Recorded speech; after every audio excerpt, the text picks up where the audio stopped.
welcome to GK Spoken English. இதுக்கு முன்னால உள்ள கிளாஸ்ல நம்ம எதை பற்றி பார்த்திருக்கோம் அப்படினு சொன்னா primary auxiliary verb be form, have form and do form, present, past and future.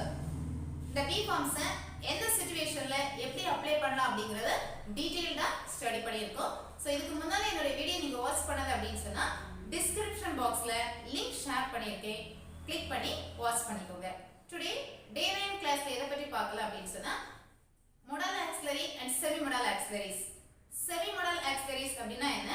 be form கூட true அப்படிங்கற வேர்ட் அப்ளை பண்ணி வரதா semi modal auxiliary அப்படினு சொல்லுவோம். modal auxiliary means it is will, shall, can, may.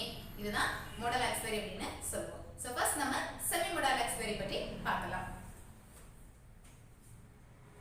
semi modal auxiliary பாத்தீங்க அப்படினு சொன்னா dare to, need to, have to, are to. எல்லா be ஃபார்முக்கு பக்கத்துலயும் என்ன இருக்கு? true அப்படிங்கற வேர்ட் இங்க அப்ளை ஆயிருக்கும். இததான் நம்ம என்னன்னு சொல்லுவோம்? செமி மாடல் ஆக்சிலரி அப்படினு சொல்லுவோம். ஒவ்வொரு be ஃபார்முக்கும் ஒவ்வொரு மீனிங்ஸ் இருக்கு. dare means ஆல்ரெடி தெரியும், தைரியம்.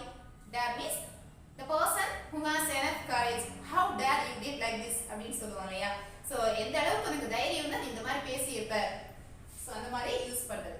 So dare to means தைரியம். Have to means செய்யணும். நீங்க கண்டிப்பா இந்த செயலை வந்து செய்தே ஆகணும் அப்படினு சொல்றது. Need to means if you need something, எனக்கு இது வந்து தேவை இருக்கு, want அப்படினு சொல்றோம் இல்லையா? சோ அந்த மீனிங் தான் need to அப்படிங்கிறது. And ought to again you must do it. நீங்க கண்டிப்பா இந்த விஷயத்தை செய்யணும். சோ இத வச்சு எக்ஸாம்பிள்ஸ் இப்ப பார்க்கலாம்.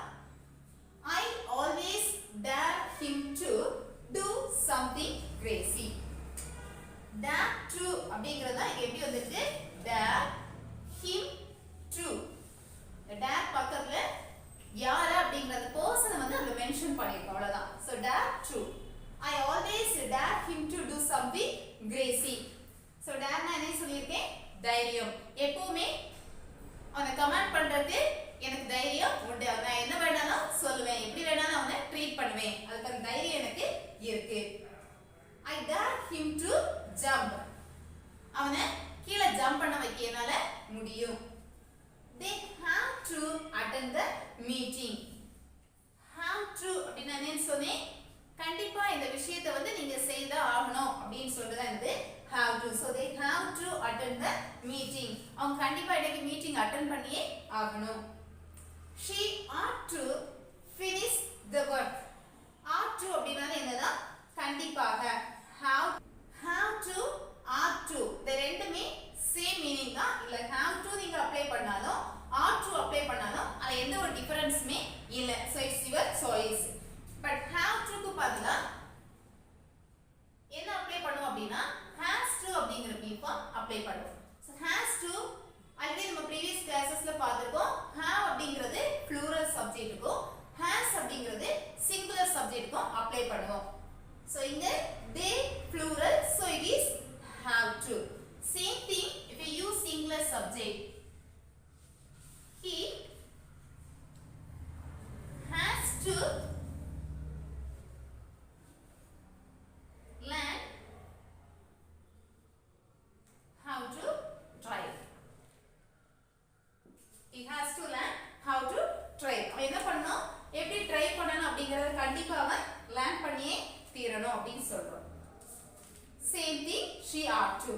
ought to அப்படிங்கிறது எல்லா சப்ஜெக்ட்டுக்குமே நீங்க அப்ளை பண்ணிக்கலாம். இது வந்து சிங்குலர் ப்ளூரல் அப்படிங்கற எந்த ஒரு டிஃபரன்ஸ்மே கிடையாது. have to, has to மட்டும் தான் plural subject and singular subject. we need to submit the file. need to அப்படினா என்னன்னு சொன்னேன்? want இல்லையா? சோ நமக்கு ஒரு விஷயம் தேவையா இருக்கும்போது, எனக்கு இது வேணும் அப்படினு சொல்லும்போது, இல்ல நான் இந்த வேலையை வந்து செய்யணும் அப்படினு சொல்லும்போது தான் என்ன be form அப்ளை பண்றோம்? need to அப்படிங்கற be form அப்ளை பண்றோம். so we need to submit the file. okay? so இது ரொம்ப சிம்பிள். இந்த be form உடைய மீனிங்ஸ் மட்டும் நமக்கு தெரிஞ்சாலே போதும். யார சொல்றோம்? அத பர்சனை மென்ஷன் பண்றோம். என்ன மீனிங்ல பேசுறீங்க? செய்யணும் அப்படினு சொன்னா அது have to, has to. இல்ல நமக்கு தைரியம் இருக்கு அப்படினு சொல்றீங்க அப்படினா dare to. தேவை இருக்கு அப்படின்னு சொல்றீங்கன்னா need to. அந்த be form அப்ளை பண்ணிட்டு அதுக்கு அப்புறமா என்ன பண்றோம் ஆக்ஷன் என்ன செயல் அப்படிங்கறத மென்ஷன் பண்றோம்.